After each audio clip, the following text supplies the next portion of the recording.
سارے مسلمان اپنی پارٹی کے مشن کے تحت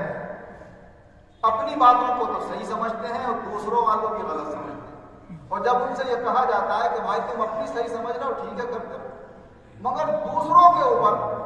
یہ لام تام کیوں کر رہے ہو کہ تو یہ غلط کر رہا ہے، تو وہ غلط کر رہا ہے، اور لڑنے مرنے کو تیار کیوں ہو؟ بہت ساری جگہوں پر تو قتل ہو گئے مسجدوں کے اندر، بہت سے گاؤں میں قتل و قتال ہو گئے، تھانہ کچہریوں کی نوبتیں آ گئی ہیں، بھائی ایسا زبردستی کیوں کرتے ہو؟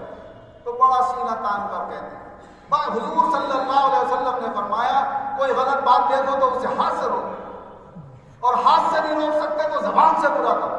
اور زبان سے نہیں کہہ سکتے تو دل سے برا جانو۔ حدیث بالکل صحیح، لیکن جو ہاتھ سے روکنے کی طاقت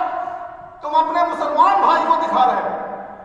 کیا غیر مسلم ایسے عمل نہیں کر رہے کہ جو اسلام اور شریعت کے خلاف ہیں؟ کیا وہاں پر تم اپنی طاقت دکھا سکتے ہو؟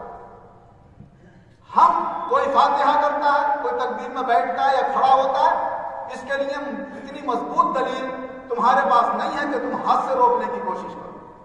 یا زبان سے برا بھلا کہنے کی کوشش کرو، لیکن بتوں کی عبادت بالاتفاق تمام مسلکوں کے درمیان ناجائز و حرام ہے، جو کھلا بالاتفاق سب کے نزدیک حرام ہے۔ ذرا وہاں جا کر اپنے ہاتھ کی طاقت دکھاؤ، تب پتہ چلے گا کتنے حدیث پہ عمل کرنے والے۔ شراب بالاجماع سب کے نزدیک حرام ہے، کیا کبھی شراب خانے میں جا کر تم نے زبردستی ہاتھ سے کسی کو روکنے کی کوشش کری؟ کسی شرابی کو روکا؟ کیوں؟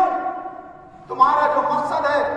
یا تمہارا نہیں تو شیطان پیچھے سے جو مقصد لیے ہوئے ہے، اس نے تمہارے ذہن میں یہ بات بٹھا دی کہ اپنے بھائی کو ہاتھ سے روکو گے تو یہ تم سے لڑے گا، تم اس سے لڑو گے، شیطان تمہیں لڑتا ہوا دیکھنا چاہتا ہے، بہانہ تم حدیث کو بناؤ گے، آڑ حدیث کو بناؤ گے، مگر یہ حدیث ایک جگہ لاگو کرنے سے تو ڈرتے ہو، مگر اپنے بھائی کے اوپر لاگو کرنے سے نہیں ڈرتے۔ آج بھائی سے لڑنے کے لیے بڑی آسانی سے تیار ہو جاتا ہے، اور دوسرے کا وقت آتا ہے بھائی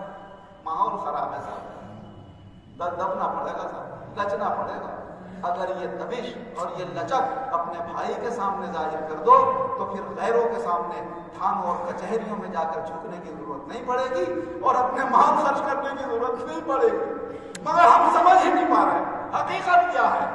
یہ جتنے اختلافات ہیں ہمارے، بس یہی سمجھ لو جو جیسا کر رہا ہے، علاوہ فرائض و واجبات اور حرام باتوں کے چھوٹی چھوٹی باتوں میں جو جیسا کر رہا ہے اسے کرنے دو تم۔ اسی لیے سب سے پہلے ہمارے لیے ضروری ہے کہ جس کی بات ہم سن رہے ہیں کیا ہم اسے جانتے بھی ہیں،